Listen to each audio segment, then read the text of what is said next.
জয় শ্ৰীৰাম। আজি এটা ধুনীয়া ভিডিঅ' উপস্থিত দিছোঁ। ভিডিঅ'টো হৈছে দান কৰা উচিত নে অনুচিত, দান কৰিলে কি ফল পায় কি ফল নাপায়, আৰু এই দান কৰিলে যিখিনি দান কৰিব আপুনি হিয়া উজেৰে দান দিব, সেই দানটো যোগ্য ব্যক্তিক দান কৰিব লাগে। কোনবিলাক দানৰ তিনিটা ভাগ আছে: সাত্বিক, ৰাজসিক, তামসিক। সাত্বিক, ৰাজসিক, তামসিক এই তিনিটা দান আছে। এই তিনিটা দানৰ ভিতৰত কোনটো দান আমি শ্ৰেষ্ঠ বুলি কোৱা হওঁ, শ্ৰেষ্ঠ বুলি আমি কওঁ? প্ৰথম কথা হৈছে সাত্বিক দান কেনেকুৱা ধৰণৰ। সাত্বিক দানটো কি, মানে সাতটোৰ সংজ্ঞাটো দিব বিচাৰিছোঁ। সাত্বিক দান কি, ইয়াৰ সংজ্ঞাটো মই দিছোঁ।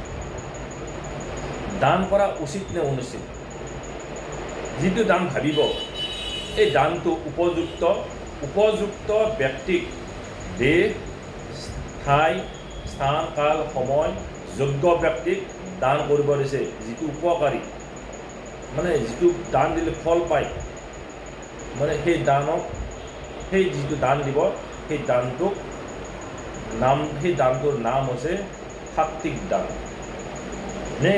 নেক্সট আহিল সাত্বিক হ'ল ৰাজসিক। ৰাজসিক দানবিলাক, দানটোৰ সংজ্ঞাটো দিছিলোঁ। ৰাজসিক দানৰ সংজ্ঞাটো যে ৰাজসিক দানৰ সংজ্ঞাটো হৈছে কি, যিটো দান কৰিব প্ৰত্যেক উপকাৰৰ কাৰণে, উপকাৰৰ আশাত বা স্বৰ্গাদি ফল লাভৰ কামনা কৰি অতি কষ্টৰে সৈতে যি দান কৰা হয় সেইটোক ৰাজসিক দান বুলি কোৱা হৈছে। ৰাজসিক দান।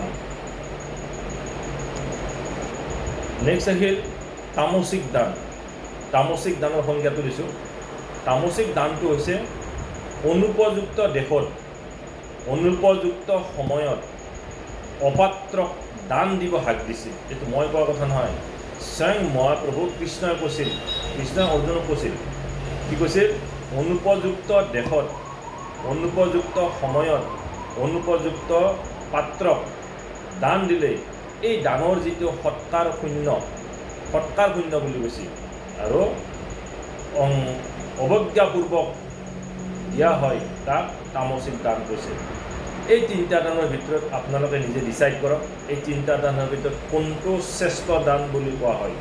যিটো দান কৰিলে আপুনি দান দক্ষিণা যজ্ঞ ভোগ্য বসুন্ধৰা বুলি কোৱা হয়। দান কৰিলে ভোগৰ সমান পায়, মুক্তি পায়, পাপৰ পৰা মুক্ত হয়। গতিকে কোনটো দান কৰিলে আপুনি ফল পাব। এইভাবে ভিডিঅ'টো চাই কমেণ্ট কৰিব, লাইক কৰিব, ছাবস্ক্ৰাইব কৰিব। মই আগলৈকে এনেকুৱা ধুনীয়া ভিডিঅ'টো উপস্থিত হ'ম, আৰু কমেণ্টত লিখিব, বৰ সম্যক জ্ঞানেৰে আপোনাক এনচাৰ দিয়াত সহায় কৰিম। মই পুষ্টি, বাস্তু, নিৰ্মালী, পালমিস্ত্ৰী এইখিনি চাওঁ, আৰু যিখিনি আপোনাক অকণমান হ'লেও সময় দিয়াৰ কাৰণে চেষ্টা কৰিম। আৰু মোৰ কমেণ্টত লিখিব, মই আপোনাক য'ত কিঞ্চিত হ'লেও আপোনাক সময় দিম, এনচাৰ দিবলৈ চেষ্টা কৰিম, আৰু সহায় কৰিম, সহযোগিতা কৰিবলৈ কথা দিলোঁ। মোৰ লগত যোগাযোগ কৰিব 9864083011, 8638244851। এইটো টাইমত যোগাযোগ কৰক। মই আপোনাক যথেষ্ট পৰিমাণে সহায় কৰিম, সহায় সহযোগিতা কৰিম।